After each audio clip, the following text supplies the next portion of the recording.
প্রথম কাজ হচ্ছে যে এরকম একটা ফর্ম এমএস ওয়ার্ডে তৈরি করা।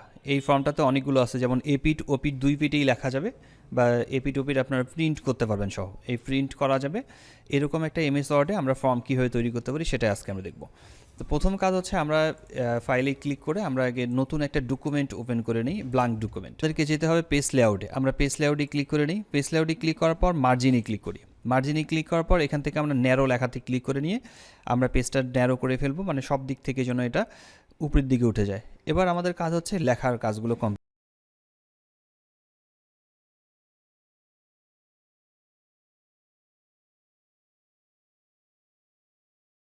আচ্ছা, এই কথাটাকে লেখা হয়ে গেলে বা এই পর্যন্ত লেখার পর আমাদের পরবর্তী ধাপ হচ্ছে আমরা এই লেখাগুলো সবগুলোকে আমরা সিলেক্ট করে নিই। আমরা কন্ট্রোল এ প্রেস করে সবগুলো লেখা সিলেক্ট করে নিই, কন্ট্রোল ই প্রেস করে মাঝামাঝি দিকে নিয়ে যাই। তো আমাদের সবগুলো লেখাকে মাঝামাঝি দিকে নিয়ে যাওয়ার পর আমরা সবগুলো লেখাকে আবারও সিলেক্ট করে নিই, কন্ট্রোল এ প্রেস করে সিলেক্ট করে নিই, হোমে ক্লিক করে নিই। হোমে ক্লিক করে এই যে লাইন স্পেসিং আছে, এই লাইন স্পেসিংয়ে ক্লিক করে রিমুভ স্পেস আফটার প্যারাগ্রাফ এখানে ক্লিক করে স্পেসিংটাকে আমাদেরকে কমাই দিতে হবে। এই যে লেখার মাঝে যে উপরের দিকে স্পেসিংটা আছে এটা কমে আসছে। আর রিবনটাকে আমি একটু অ্যাক্টিভ করে রাখি। এই প্রথমে যে হেডলাইনটা আছে এটাকে সিলেক্ট করে আমরা এটাকে বড় করে নিই, ফন্ট সাইজ এটাকে বড় করে নিচ্ছি। আমাদের ওই যে আগের যে ফন্টটা আছে সেটা আমরা যদি আরেকটু খেয়াল করে দেখি, এই যে এখানে লেখাটা ফন্ট প্রথমের দিকে এটা বড় থাকবে, তারপর নিচেরটা, তারপর এটা, এইরকম করে আমরা ঠিক করে নিচ্ছি।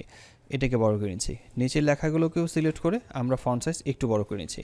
আর লেখার মাঝে দূরত্বটা অবশ্যই আপনাদেরকে কম করে রাখতে হবে। নিচের দিকে এন্টার প্রেস করে নিচের দিকে নামাচ্ছি, ব্যাক স্পেস প্রেস করে এখানে আসলাম। এখন আমাদের করণীয় হচ্ছে নিচের দিকে শ্রেণী, রোল, ভর্তির তারিখ এই লেখাগুলো লিখে নেওয়া।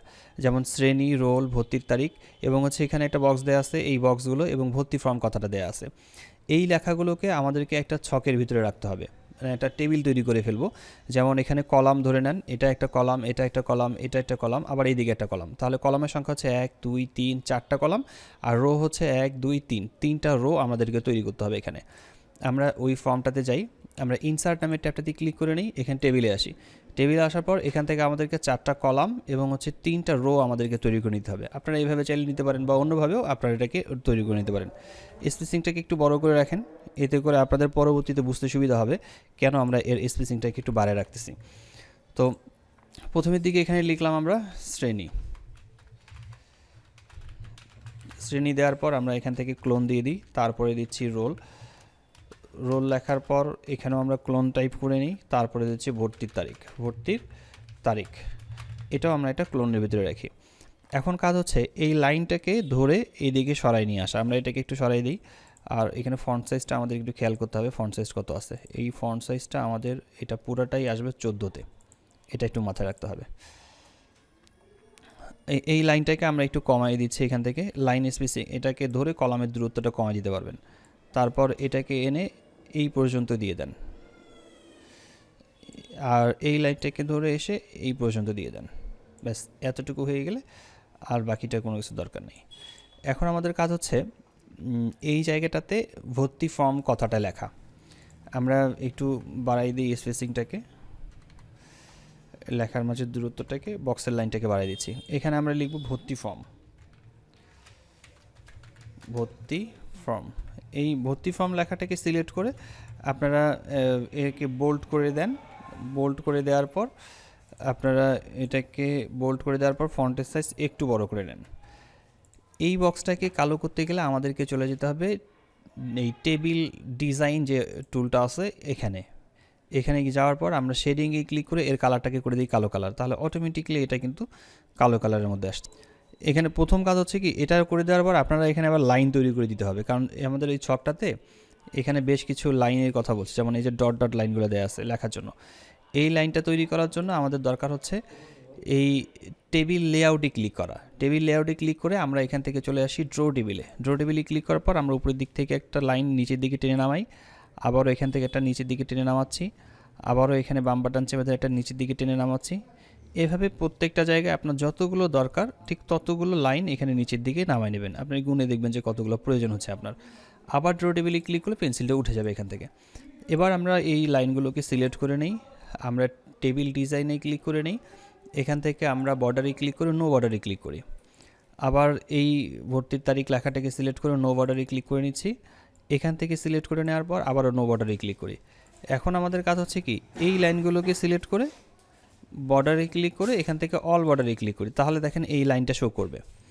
এখন আমাদের দরকার হচ্ছে উপরের দিকে ঠিক এই দুইটা লাইন বসানো, এই দুইটা লাইন, এই লাইন দুইটা বসাতে গেলে আপনারা যাবেন ইনসার্ট নামের ট্যাবটাতে। ইনসার্ট নামের ট্যাবে যাওয়ার পর এখান থেকে শেপে ক্লিক করবেন। শেপে ক্লিক করার পর এখান থেকে এই বক্সগুলো আছে রেক্ট্যাঙ্গেল, এগুলোকে ধরে এখান থেকে একটা বক্স তৈরি করে ফেলেন। একটু ছোট বড় অ্যাডজাস্ট করে নিতে হবে। তারপর হচ্ছে শেপ ফিলে ক্লিক করে এখান থেকে নো ফিল এবং শেপ আউটলাইনে ক্লিক করার পর এখান থেকে আমরা এর কালারটা কালো করে দিচ্ছি। আবারও আউটলাইনে আসার পর হোয়াইট থেকে এসে স্ট্রোকটাকে ছোট করে ফেলি। আর কন্ট্রোল চেপে ধরে একে একটা নিচের দিকে কপি করে নামালে এটা দুইটা হয়ে যাবে। লাইনটাকে একটু ছোট করে দিলেই ভালো হয়। একটু উপরের দিকে উঠাই নিয়ে আমরা এটাকে আর একটু উপরের দিকে উঠাই দিই, ব্যাস এটা কপি করে দিই। তাহলে দুই দিকে দুইটা লাইন এখানে আমাদের তৈরি হয়ে গেছে। এবার আমাদের পরবর্তী করণীয় হচ্ছে নিচের দিকে ফর্মটাকে পূরণ করে ফেলা।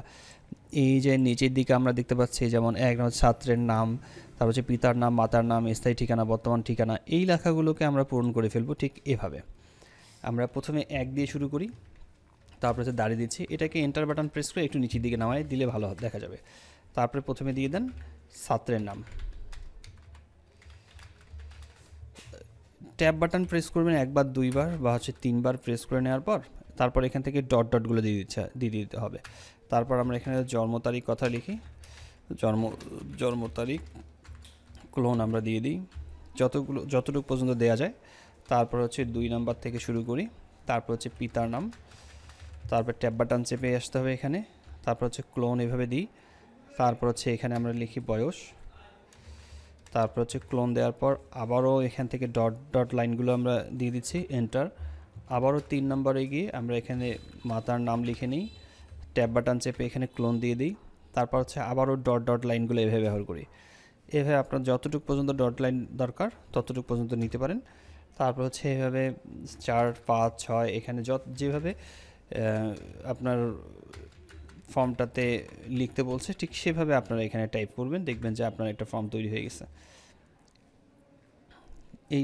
এই লাইনটাকে আমরা ডাবল করে ফেলবো এই স্থায়ী ঠিকানার ক্ষেত্রে, কারণ ঠিকানার ক্ষেত্রে একটু বড় হয়ে যায়, সেক্ষেত্রে আমরা এখান থেকে আবারও একটা ডাবল লাইন ক্রিয়েট করে ফেলি এভাবে। তারপর নিচের দিকে নামানোর পর আমরা এখান থেকে দিয়ে দিচ্ছি বর্তমান ঠিকানা, ট্যাব বাটন প্রেস করে ঠিক আবার মতো এটা। এখন আপনারা চাইলে কিন্তু এটা কপি করে নিতে পারতেন, এই লাইনটাকে যদি কপি করে নিতেন তাহলে আর সময় বেশি লাগতো না, এটা আপনার কম সময়ের মধ্যে এটা হয়ে যেত। ঠিক এভাবেই আমরা যদি তৈরি করি, আর যদি ফাইলে ক্লিক করে আমরা যদি প্রিন্ট অপশনটাতে দেখি, তাহলে প্রিন্টের উপরের হেডলাইনটা কিন্তু অটোমেটিক আমাদের মোটামুটি হয়ে গেছে। আমাদের ঠিক আগে যে ফর্মটা ছিল আমরা ওই ফর্মটার মতোই আমরা একটা ডিজাইন তৈরি করতে পারছি এখানে মোটামুটি। ঠিক এভাবে আমি পুরাটাই দেখালাম না, বাকিটা আপনারা নিচেরটা ঠিক ওইভাবে করে নিতে পারবেন। এই নিচেরগুলো ঠিক এটা একটা টেবিলের ভিতরে এসে আপনাদেরকে লিখতে হবে।